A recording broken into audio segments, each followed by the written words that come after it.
옆에 분과 한번 인사하겠습니다. 당신은 위로자이십니다. 네.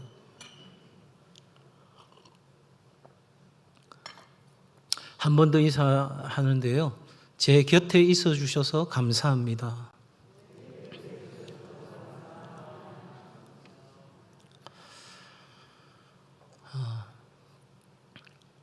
최근에 여러분 AQ 지수라는 지수가 강조되고 있습니다. AQ라고 하는 것은 Attitude Quotient라고 하는 태도 지수입니다. 태도. 한 인간의 성공 여부는 사람을 대하는 자세나 삶을 대하는 태도에 달려 있다는 겁니다. 아무리 재능이 있고 실력이 있고 환경이 좋고 외모가 훌륭하더라도 이 태도 지수가 불량하면 다 별 볼 일 없게 된다는 거죠. 이건 우리가 TV 뉴스에서 금방 확인할 수 있습니다. 정말 세계 최정상의 가수, 탤런트, 영화배우인데 하루아침에 그의 잘못된 태도가 정말 나락으로 떨어지게 만드는 일들을 우리는 너무 쉽게 확인할 수 있습니다. 신앙생활에 있어서도 이 태도는 굉장히 중요합니다. 어떤 태도를 갖고 있느냐, 어떤 영적 태도를 갖고 있는지에 따라서 우리의 신앙이 성공적인 신앙이 될 수도 있고 실패하는 신앙으로 끝날 수도 있다는 거죠. 더 나아가서 여러분, 이 태도에 우리의 살고 죽는 것이 달려있기도 한 것입니다. 그러기에 하나님은 우리의 영적 태도에 대해서 굉장히 중요하게 생각하시고 우리의 영적 태도를 눈여겨보시는 거예요. 우리가 하나님의 말씀을 대할 때, 하나님이 우리 가운데 일하실 때, 또 우리가 다른 사람을 대하는 그 태도, 이 모든 것들을 면밀하게 살펴보신다는 것입니다. 지금 이 순간에도 하나님은 여러분의 태도를 보고 계시다는 거죠. 오늘 말씀을 통해서 특별히 우리의 영적 태도를 한번 좀 점검해보고 내가 하나님 앞에서 어떤 태도를 가지고 살아가야 할지 우리의 삶에 그 교훈을 찾아가는 은혜가 있기를 바랍니다. 여러분, 우리가 잘 아는 것처럼 여호수아와 이스라엘 백성들은 아이성과의 전투에서 하나님께 묻지 않았습니다. 그리고 실패하지요. 그러나 그 실패를 넘어서서 악을 골짜기에서 회개하고 하나님 앞에 다시 전심으로 나아가게 됩니다. 참 용기를 내는 장면을 우리는 지난주에 보았습니다. 그래서 패배했던 그 전쟁에서 다시 승리를 쟁취하는 그런 놀라운 역사를 경험하게 되고 이제 이 이스라엘 백성들은 가나안 남부를 향해서 나아가게 되는 이야기가 오늘 기록되어 있습니다.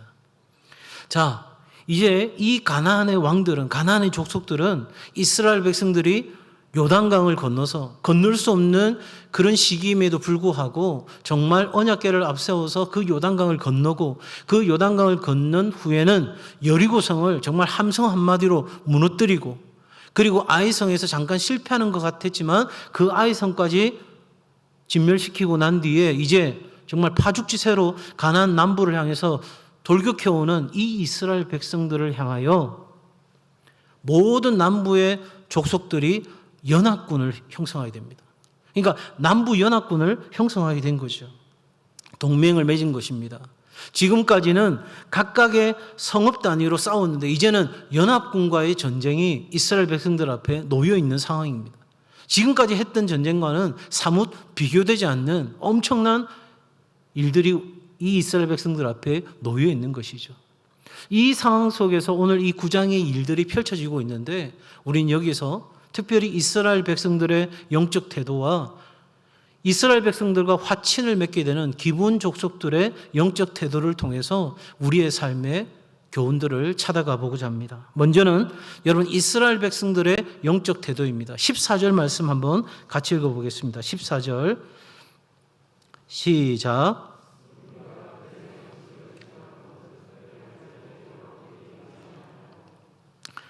자, 이제 14절 이후부터 이 여호수아와 이스라엘의 족장들이 기브온 족속과 화친을 맺는 장면이 나옵니다. 여기서 우리는 두 가지 교훈을 먼저 생각해 볼 수 있습니다. 자, 오늘 14절에 뭐라고 강조하고 있냐면 이스라엘의 지도자들이 하나님께 뭐 하지 않았다? 뭐 하지 않았다? 묻지 않았다라고 성경에 정확하게 기록하고 있습니다. 여러분, 이 가나안 정복은 이스라엘의 힘으로 하는 겁니까? 아니면 하나님께서 하게 하시는 겁니까?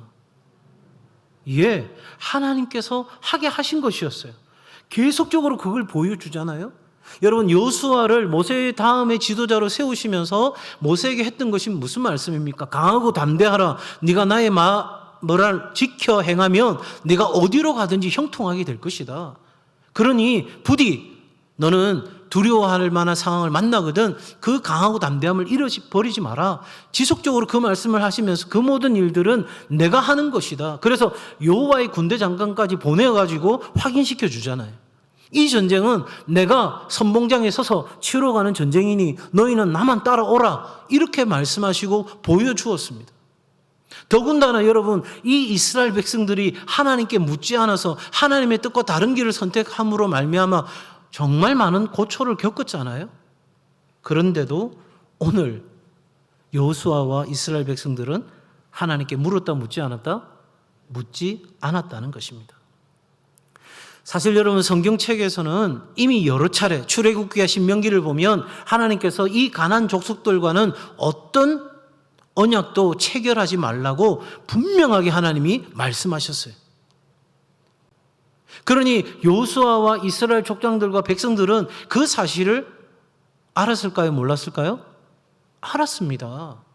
하나님의 명백한 말씀이었기 때문에 전달된 말씀이었어요. 그러니 모든 이스라엘 백성들이 그 말씀을 알고 있었습니다.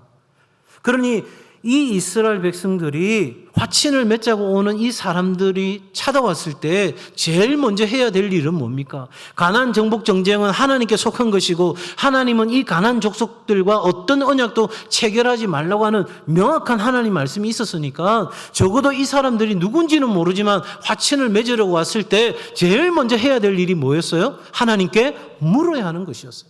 하나님, 이 화친을 맺을까요? 말까요? 어떻게 할까요? 라고 물어야 됐는데 묻지 않았다는 것입니다.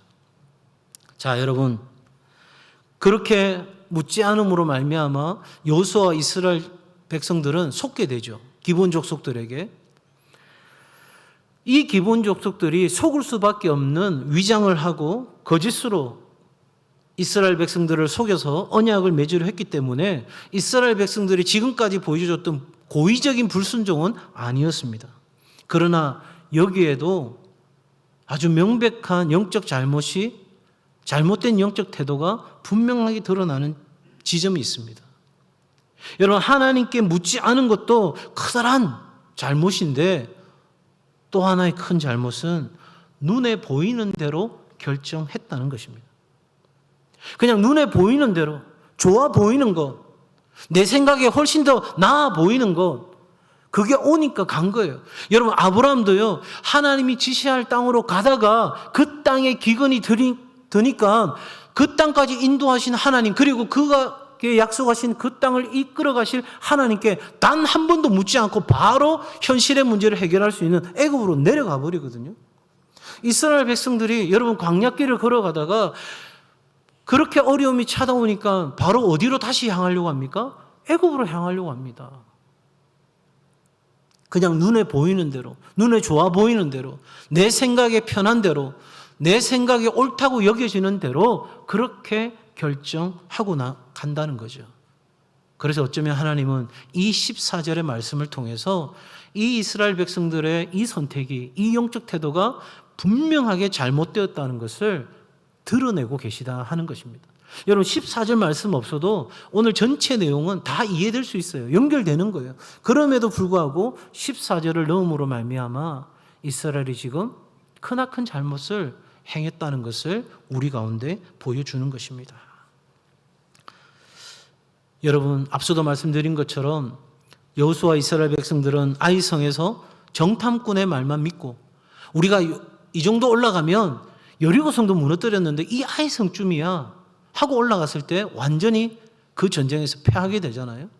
그것처럼 이 여호수아 이스라엘 족장들은 기본 사람들의 말만 듣고 이 화친 조약을 맺게 되는 것입니다. 적어도 이 여호수아와 이스라엘 백성들은 그때 하나님께서 하나님의 뜻을 알 수 있는 방법으로 허락해 주신 대제사장 엘르아사를 통하여 우림과 둠밈을 통해서 하나님의 그 판결법을 사용했어야 옳았습니다. 적어도 하나님 앞에 그 제사장을 통해서 이것이 하나님의 뜻인지를 물어보아야 했다는 것이죠. 자, 여러분, 그러면 왜 이스라엘 백성들은 하나님께 묻지 않았을까요? 왜 이런 영적 태도를 취하게 된 것일까요? 여러분, 어떻게 생각하십니까? 그 첫 번째는요, 교만과 자만 때문입니다. 뭐하고 뭐 때문이라고요?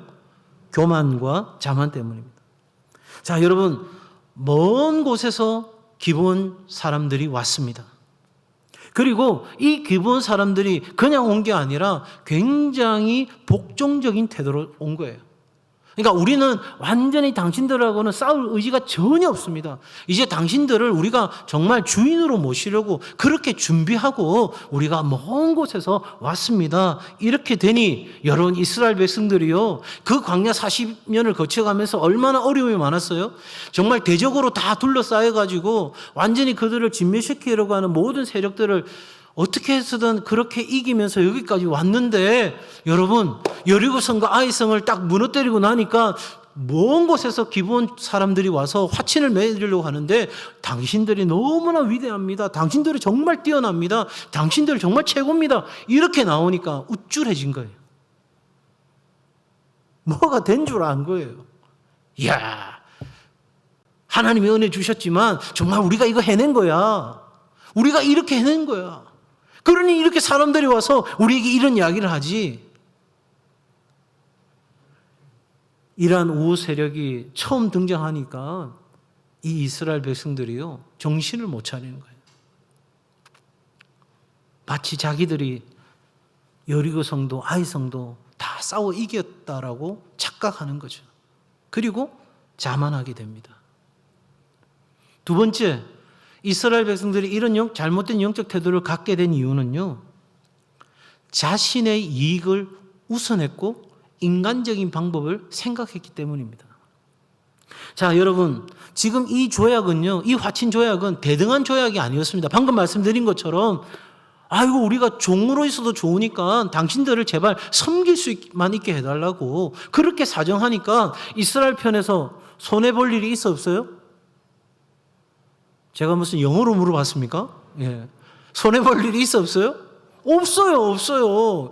야, 고단해 죽겠는데 이제 이 사람들 시켜가지고 농사도 짓고 이 사람들 해가지고 회막에서 일도 하게 하고 그러면 얼마나 편하겠나. 정말 이스라엘 백성들 중에서도 제일 낮은 계층의 사람들이 할 만한 그런 일들을 이 사람들한테 다 맡기면 우리로서는 손해될 게 하나도 없다고 생각하고 오히려 이득이라고 생각한 거예요.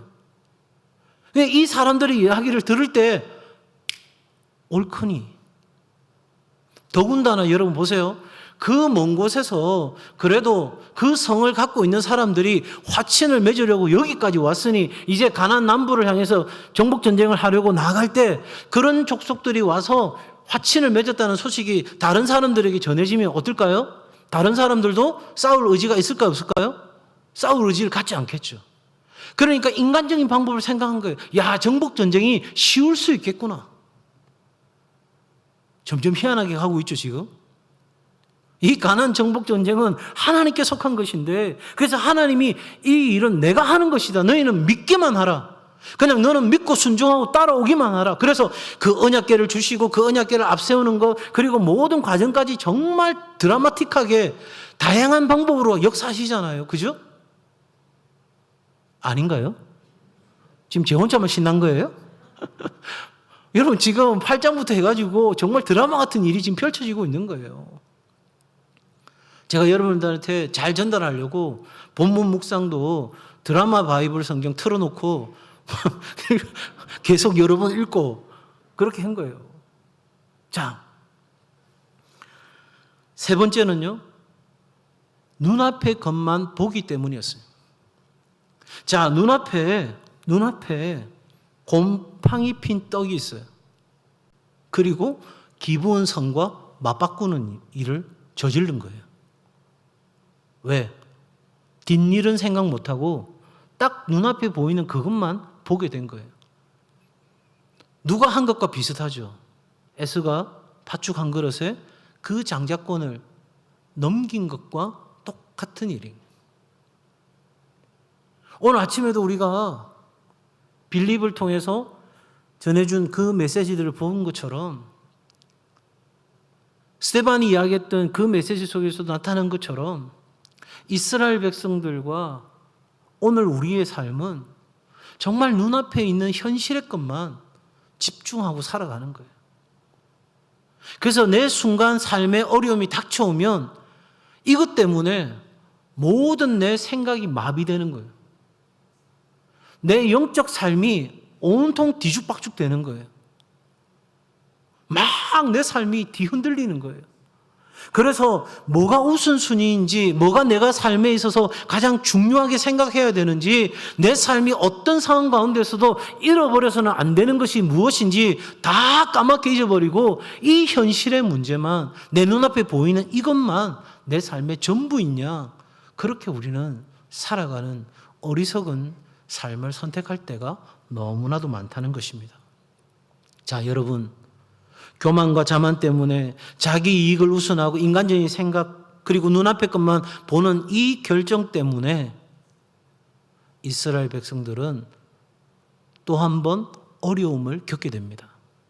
그 첫 번째는 이스라엘 백성들은 자신들의 목표를 상실하게 됩니다. 지금 이 가나안 족속들과의 전쟁에 있어서 목표는 뭐죠? 가나안 족속을 진멸하는 것이었습니다. 완전히 그 땅에서 쫓아내는 것이었습니다. 왜 하나님께서 그렇게 하셨을까요? 그 이방 족속들의 모든 우상 숭배와 문란과 더러운 죄악들이 이 이스라엘 백성들 사이에 틈타지 못하도록 하나님은 그 일을 명하셨어요. 그런데 여호수아와 이스라엘 족장들이 화친을 맺음으로 말미암아 이 가나안 족속을 완전히 정복하려고 하는 목표가 1차적으로 상실되어 버린 거예요. 하나님의 뜻과는 관계없는 일이 이루어진 거죠. 두 번째, 이스라엘 백성들의 의견이 나누어진 것입니다. 여러분, 지금까지 잘 보세요. 요단강을 건너고 여리고성을 무너뜨리고 아이성을 무너뜨릴 때까지 계속적으로 하나님께서 말씀하시고 여호수아는 그 말씀을 받아서 백성들에게 전달하고 그 백성들이 마음이 하나가 되어서 나아갈 때 승리할 수 있었어요. 그런데 지금 이 이스라엘 백성들의 결정으로 말미암아 백성들의 마음이 나뉘어지게 되었습니다. 지도자들의 섬세하지 못한 그 결정 때문에 이스라엘 백성들은 그 지도자들을 비난하게 됩니다. 여기서 비난했다라고 하는 이 룬이라고 하는 말은요, 계속적으로 불평했다는 거예요. 그러니까 계속해서 투덜거린 거죠. 그러면 안 되는 거였는데, 그거 하는 뜻이 아니었는데, 하나님 그렇게 하지 말랬는데. 참, 그것도 답답할 노릇이에요. 왜요? 이미 결정되어진 것인데. 그러면 그 백성들이 어떻게 하는 게 반응이 맞아요? 아, 우리의 지도자들이 실수했구나. 그래, 누구나 실수할 수 있지. 자, 이제 우리가 어떻게 하면 될까요? 여러분, 아이성에서 경험했잖아요. 실수했을 때 어떻게 했어요? 다시 용기를 내어서 하나님 앞에 회개했고, 하나님은 그 회개하는 기도를 들으시고 그들을 용서해 주시고 다시 일어서게 하셨잖아요. 그러면 되는데, 참, 인간은 수천 년 전에 이스라엘 백성들이나 오늘 살아가는 우리나 똑같아요. 그죠? 빨리 그 실수를 만회할 수 있는 방법을 찾으면 되는데 계속 궁시렁거리는 거예요. 그러니까 어떻게 돼요? 여러분, 믿음은요, 들으면서 나는 거예요. 여러분 옆에요, 부정적인 사람이 있으면 계속 그 이야기 하잖아요. 그럼 부정적이 되는 거예요. 한 사람 이야기할 때는 설마 이러다가 두 사람 이야기하면 진짜? 세 사람 이야기할 때는 맞네. 맞긴 뭐가 맞아요? 여러분, 그래서 다른 사람을 험담하거나 다른 사람을 비난하는 건 굉장히 위험한 일이에요. 그 비난의 대상이 되는 사람이나 그 비난을 하고 있는 사람이나 둘 다 영적 삶이 죽어가는 거예요. 근데 우리는 신나서 하죠. 그죠? 아무 것이 없어도 밤을 샐 수 있는 이야기가 다른 사람 험담하는 거잖아요. 역시 우리 교인들은 그런 분이 아무도 안 계셔가지고 전혀 반응을 안 하시는 거예요. 하여튼 그렇대요. 그거는 뭐 아무것도 안 갖다 줘도 밤새도록 이야기할 수 있다는 거예요. 남 이야기는. 자, 어쨌든 이러한 영적 잘못된 태도들을 통해서 우리가 받아야 될 교훈은 뭔가? 눈에 보이는 현상과 우리의 상식과 지식과 경험 그리고 인간적인 온정을 하나님 뜻보다 앞세워서는 안 된다는 거예요. 인간적으로는 화친하려고 오는 사람 손해될 것 없으니 받아줄 수 있죠. 그러나 하나님의 뜻이 아니란 말이에요. 그러면 물리쳐야 되는 거겠죠. 뿐만 아니라 여러분, 우리는 어떤 경우에도 교만하거나 자만해서는 안 된다는 겁니다. 그래서 하나님은 교만한 것을 제일 싫어하는 거예요. 왜? 교만한 것은 하나님이 더 이상 필요 없다는 것과 똑같은 말이거든요. 우리는 눈앞의 이익이 아닌 하나님이 무엇을 기뻐하시는 것을 알고 그 선택을 해야 한다는 것입니다. 그러기 우리는 뭐가 필요할까요? 우리는 범사에 하나님의 뜻을 구하는 것이 필요합니다. 그냥 내가 알고 있는 상식이 아니라 내가 알고 있는 하나님이 아니라 하나님은 오늘 다르게 말씀하실 수 있고 다르게 역사하실 수 있다는 거예요. 우리는 틀릴 수 있어요. 동의하십니까? 우리는 틀릴 수 있어요. 그런데 하나님은 언제나 옳습니다. 그래서 사도 바울이 그렇게 이야기하잖아요. 하나님이 불의하시냐? 결코 그럴 수 없느니라. 하나님은 언제나 선하시고 하나님은 언제나 옳으십니다. 아멘. 예, 내게 생각하지 못한 고난이 찾아오고 내가 도무지 받아들일 수 없는 내 삶의 역경이 찾아온다 할지라도 하나님이 이러시면 안 됩니다라고 하는 그런 마음이 내 안에 드는 그 순간에도 여전히 하나님은 옳다는 거예요. 여러분, 그 믿음 없으면 우리 오늘을 살아갈 수 없어요. 하나님이 상대적이시라면 여러분, 우리는 굉장히 혼란스러운 삶을 살 수밖에 없어요. 그러기에 여러분, 우리 임의대로 하지 않는 것, 특별히 하나님의 일을 하면서 우리는 하나님의 뜻대로 하는 것을 위하는 그 삶을 사는 건 그 어떤 영적 태도보다도 중요한 영적 태도다 말씀드릴 수 있겠습니다. 자, 그러면서 이스라엘 백성들은 한 가지 더 우리에게 중요한 영적 교훈을 주고 있는데요. 여호수아와 이스라엘 백성들은 기브온과 화친을 맺고 난 뒤에 3일이 지난 후에 이 기브온 사신들의 신분을 알게 되었습니다. 그리고 기브온 거민의 거짓이 명백하게 드러났습니다. 그리고 앞서 말씀드린 것처럼 백성들은 이 사실에 대하여 원망하기 시작합니다. 불평을 터뜨리기 시작합니다. 그런데 여호와의 이름으로 맹세했기 때문에 여호수아와 이스라엘 백성들은 이 약속을 지킬 수밖에 없었습니다. 이것이 여호수아의 올바른 영적 태도라고 우리는 말할 수 있습니다. 자, 왜냐하면 이 화친 조약이 거짓에 속아서 맺어진 것이지만 이 계약은 이스라엘과 기브온 족속 간의 계약이 아니고 하나님의 이름으로 계약된 거예요. 그러니까 언약적 관계가 된 것이죠. 파기할 수가 없다 이 말입니다. 여러분, 만약에 이스라엘 백성들이 야, 너가 어떻게 이렇게 우리를 속일 수 있어? 이 화친은 무효야. 잘못됐어. 여러분, 이렇게 되면 어떻게 되냐면 기본이 이렇게 이야기할 수 있는 거죠. 당신들은 하나님의 이름으로 맹세하지 않았느냐? 하나님이 한 입 갖고 두 말 할 수 있냐? 이래 되면 어떻게 되죠? 하나님의 이름이 멸시를 당하게 되고 여호와의 신실하심이 의심을 받게 되는 거예요. 여러분, 하나님은 한번 따라해 주시겠어요? 하나님은 하나님의 이름에 명예를 그 어떤 것보다 우선합니다. 예, 여러분, 하나님은 하나님의 이름의 명예를 위해서라도 우리와 싸우시는 거예요. 정말 우리를 대신하여서 우리와 함께 싸우시는 거예요. 하나님의 이름을 위해서라도.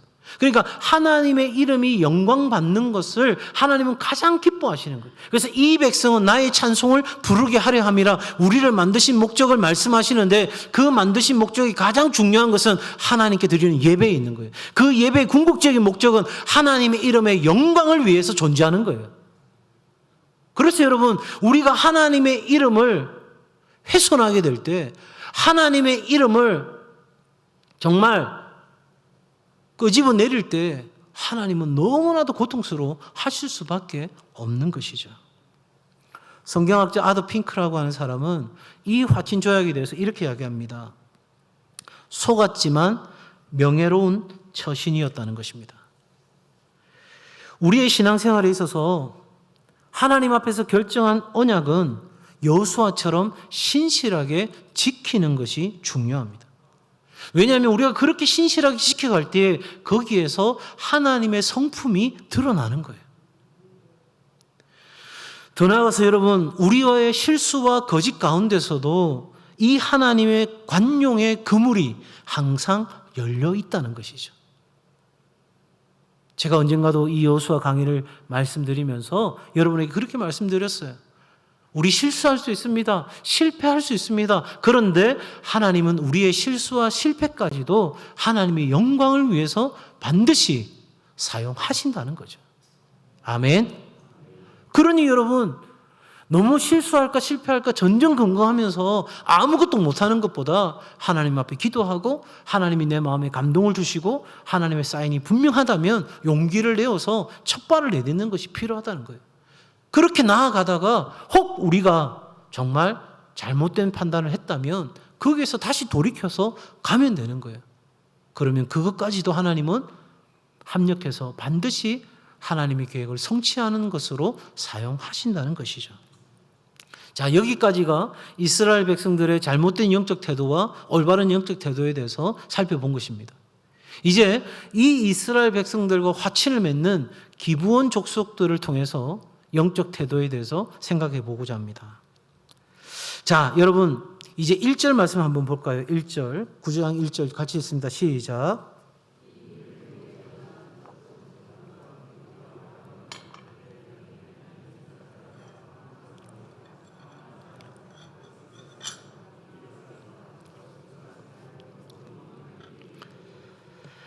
(2절입니다) 모여서 일심으로 여호수아와 이스라엘에 맞서서 싸우려 하더라.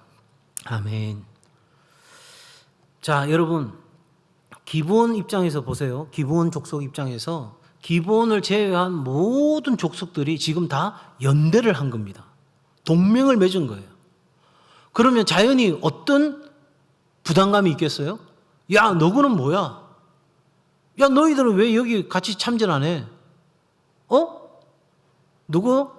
우리 가만두지 않을 거야. 지금 이스라엘 백성들하고 이 전쟁 끝나고 나면 반드시 너희한테 책임을 물을 거야. 이런 압박이 오는 게 당연하지 않겠어요? 그렇죠? 아니, 가나안 족속들의 연합군의 입장에서는 한 족속이라도 더 달라붙어가지고 이 전쟁을 해야 되는데 저것만 살겠다고 뭔가 다른 제스처를 취하고 있는 이 상황이 여러분 기브온 입장에서는 굉장한 압박으로 작용했을 것입니다. 특별히 여러분 여기 2절에서 뭐라고 말합니까? 일심, 한 마음이에요. 한 마음. 아니, 서로 다른 생각을 갖고 있는 사람들이 오직 한 가지 이유, 이스라엘과 전쟁에서 이기겠다는 그 한 가지 이유로 하나의 마음이 된 거예요. 여러분 알죠? 둘이 하나가 되면 강력한 힘을 발휘한다는 것을. 여러분 이제 지금 그렇게 된 거예요. 그렇게. 그러니 이 이스라엘 백성들 앞에 있는 이 기브온 입장에서는 어디를 내가 선택지를 둬야 될지 굉장한 고민스러운 상황이 된 거죠. 자, 그런데 이 기브온 족속들은 그 모든 압박에도 불구하고 어디를 선택했냐? 이스라엘 백성들과 화친을 맺기로 결정한 것입니다. 왜 그랬을까요? 여러분 3절 말씀 한번 보시겠어요? 기브온 주민들이 여호수아가 여리고와 아이에 행한 일을 듣고, 그러니까 여리고와 아이 성에 일어난 일을 들은 거예요. 깨달은 거예요. 야, 우리도 이스라엘과 편먹지 않으면 저 상황이 되겠구나. 여러분 더 나아가서 9절하고 10절 보세요. 종들은 당신의 하나님 여호와의 이름으로 말미암아 심히 먼 나라에서 왔사오니 이는 우리가 그의 소문과 그가 애굽에서 행하신 모든 일을 들으며 또 그가 요단 동쪽에 있는 쭉 이야기하면서 뭐라고 이야기합니까? 그 모든 일을 우리가 다 들었다고 이야기합니다. 그러니 이 기브온 입장에서는요, 온 세상이 연합해가지고 하나님을 대적한다 할지라도 결코 하나님을 이길 수 없다는 사실을 안 것이죠. 그래서 오늘 이 결정을 내리는데, 그래서 이 기브온 사람들의 영적 태도는 첫 번째, 주의 압력에도 마땅히 선택해야 할 것을 선택하는 분별력 있는 영적 태도를 가졌다 하는 것입니다. 여러분, 이 이스라엘 백성들이 여리고와 아이 성을 함락하는 이야기를 듣고 가나안 족속들은 두 가지 반응을 보인 겁니다. 기브온 족속들처럼 이스라엘 정복을 받아들이고 이 이스라엘과 우호조약을 맺는 그런 상황들이 있었던 반면에 아도니세덱과 야빈 같은 사람들은요, 결국은 이스라엘과 맞서 싸우는 것을 선택함으로 말미암아 다 죽게 되는 거죠. 여러분, 그래서 제가 오늘 설교 제목을 그렇게 붙인 거예요. 살고 죽는 것이 영적 태도에 달렸다는 거예요. 적어도 가나안 주민의 구원과 멸망이 그들이 가지고 있던 영적 태도 여하에 달렸다 하는 것입니다. 여러분, 주를 위해 죽고자 하면 살 것이고 내가 살고자 하면 우리는 죽게 된다는 이 명백한 영적 교훈을 우리는 귀담아 들어야 할 것입니다. 두 번째로 여러분, 이 기브온은요, 지혜로운 영적 태도를 가졌습니다. 이 기브온 사람들은 라합처럼 하나님의 명성을 들었고 그것을 인하여 하나님을 대적하면 결코 살 수 없다는 것을 알게 되고 난 뒤에, 여러분 오늘 24절에 보면 24절 한번 보시겠습니까? 24절 같이 읽습니다. 좀 긴데 같이 읽습니다. 시작. 그들이 여호수아에게 대답하여 이르되 당신의 하나님 여호와께서 그의 종 모세에게 명령하사 이 땅을 다 당신들에게 주고 이 땅의 모든 주민을 당신들 앞에서 멸하라 하신 것이 당신의 종들에게 분명히 들림으로. 자, 거기까지. 그러니까 이 기브온 사람들은요, 이 가나안 족속들을 다 멸하라고 한 하나님의 말씀까지도 들었다는 거예요. 그러니까 이 이스라엘 백성들과 대적하면 완전히 끝장이 나든지 아니면 이 이스라엘 백성들 가운데 역사하고 있다고는 하나님이 가짜이든지 둘 중에 하나인 거예요. 그렇잖아요, 여러분. 하나님이 말씀하셨는데 그 땅을 정복하지 못하면 하나님이 가짜인 게 분명하잖아요, 그죠? 그런데 이 기브온은 하나님이 진짜라는 걸 알았다는 거죠. 더 나아가서 여러분, 이 화친을 맺기 위해서 이 기브온 사람들은 오랫동안 여행하여 찾아온 사람처럼 치밀한 계획을 세우고 철저하게 준비합니다. 앞서도 말씀드린 것처럼 하나님께서 이 가나안 족속과 언약을 체결하는 것에 대해서 하나님께서 하지 말라고 한 것을 명백하게 알았기 때문에 이 이스라엘 백성들과 화친을 맺을 수 있는 방법을 찾은 거예요. 자, 어떤 방법입니까? 첫 번째는 위장하는 일에 최선을 다했습니다. 멀리서 온 것처럼 신발도 옷도 먹는 음식까지도 철저하게 위장했어요. 더 나아가서 여러분, 그래서 멀리서 왔다고 거짓말을 합니다. 더군다나 스스로 낮추어서 우리는 당신들의 종이라고 말합니다. 그리고 여호와께서 행하신 사건을 언급함으로 말미암아 신앙 공동체인 이 여호수아와 이스라엘 백성들에게 환심을 사려고 하는 거죠. 더 나아가서 여러분, 오래전에 출발한 것으로 인정받기 위해서 최근에 여리고성 아이 성에 대한 사건은 언급하지 않습니다. 아까 우리 읽었잖아요. 알고 있었어요? 몰랐어요? 알고 있었습니다. 그럼에도 불구하고 멀리서 와서 그 이야기를 까맣게 모르는 것처럼 그냥 광야에서 있었던 이야기만 들려주는 거죠. 이스라엘과 화친 맺기 위해서 최대한의 경의를 표하고 자신을 종으로 신분을 비하시키면서 신앙적이고 겸손한 태도로 접근합니다. 여러분, 이 기본 족속들의 거짓이 결코 정당화될 수는 없어요. 야, 살기 위해서 거짓말도 해도 괜찮아. 여러분, 그걸 성경이 이야기하고 있는 게 아니에요. 오해하지 마세요. 그러나 적어도 이 기본 사람들이 마땅히 선택해야 될 삶을 선택하고 그 선택한 삶을 위해서 얼마나 철저하게 준비했는지는 우리가 눈여겨볼 장면인 거예요. 그래서 적어도 우리 성도들이라면 거짓이 아니라 우리가 가지고 있는 진리를 위하여, 진실을 위하여 우리는 철저하게 준비하고 지혜롭게 행동하는 바로 그런 삶이 우리 가운데도 있어야 한다 하는 것입니다. 세 번째로 이들은요, 구원을 열망하는 태도를 가졌습니다. 하나님에 대한 소식은 이 기본 족속들에게 야, 우리도 그 하나님을 믿으면 구원받을 수 있겠구나. 마치 라합이 그러한 구원을 열망하고 하나님의 역사를 기대했던 것처럼 이 기본 족속들은 그와 같은 열망을 가졌다는 거죠. 그리고 하나님은 이 하나님께 나오는 자들을 외면치 않으시고 물리치지 않으시고 그들을 구원해 주셨다는 것입니다. 심지어 이스라엘 지도자들의 실수를 통해서도 하나님은 그 일을 이루셨다는 것입니다. 그래서 우리가 오늘을 살아가면서 구원의 열망을 갖는 이 영적 태도를 갖는 건 얼마나 중요한지 몰라요. 우리의 삶의 어려움들이 오래되면 점점 우리는 그 열망이 식어집니다. 기도조차 안 나옵니다. 그건 하나님이 알아서 하시겠지, 하나님을 향한 전적 신뢰가 아니라 그냥 점점 무감각해져 간다는 거죠. 굉장히 위험한 것일 수 있습니다. 언제나 하나님 앞에서 두렵고 떨림으로 늘 일생토록 기도해왔던 제목이라 할지라도 하나님 앞에서 오늘 새롭게 기도하는 마음으로 그 구원의 열망을 가지고 나아가는 은혜가 있기를 바랍니다. 자, 네 번째로 여러분, 이 기본 사람들은요, 잘못을 인정하고 그 일에 대한 책임을 지는 진정성 있는 영적 태도를 가졌습니다.